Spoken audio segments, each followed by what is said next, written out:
Property developers have been enjoying boom times, but there's trouble on the horizon. People in the building industry are struggling to get windows, for instance, from China. And if you happen to be building that requires a workshop drawings from China, the whole production stops completely.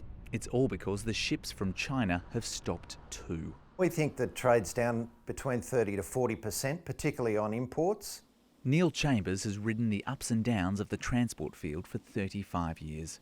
And he says this is bad. I think there's no doubt that we are heading towards a recession. The downturn in his industry will have an unavoidable impact on the economy overall. The logistics industry, particularly with the international trade, is a really good indicator of economic activity. That's because we're now deeply linked to world trade.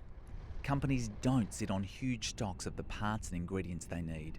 They ship them in to arrive for what is called just-in-time production. So they don't have a buffer stock to deal with these things. You know, we want cheap labour to manufacture things so that the end product is cheap, right? So of course it's going to be offshore. This crisis might shift that thinking.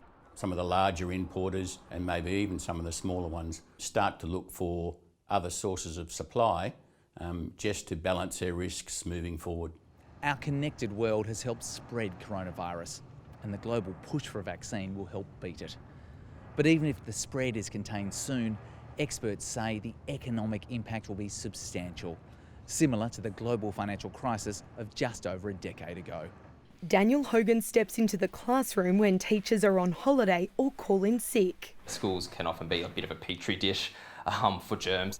The 32-year-old is a casual primary school teacher and worries how he'll get by if he's forced to stay home due to coronavirus. Self-isolation is a luxury I couldn't afford as a casual teacher, casual worker. The federal government is under pressure to provide financial support to workers that don't have access to sick leave. There's 3.3 million, so that's 1 in 3 workers who don't have access legally to paid leave. So that's casual workers, but also gig economy or contract workers as well. Welfare payments are one suggestion. They should be getting New Start, yes.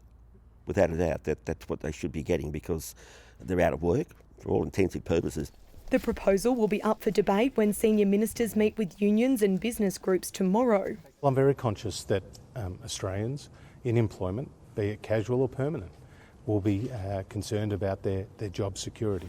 In a worst-case scenario, it's estimated up to 120,000 small businesses could be forced to close their doors for weeks due to coronavirus. Our focus needs to be on ensuring that businesses are able to stay open and that employees are able to stay in work. This coronavirus will have a very big impact on our economy and it warrants and demands a substantial response. There are also questions around what type of leave full-time employees should take if they're required to self-quarantine. The Fair Work Act doesn't have rules around what should happen, but encourages workers and employers to come to an arrangement. We're all in this together. It's a crisis. For Daniel Hogan, he hopes the government will offer sick pay for those who don't have it. Without that payment, it's sort of walking around in the dark.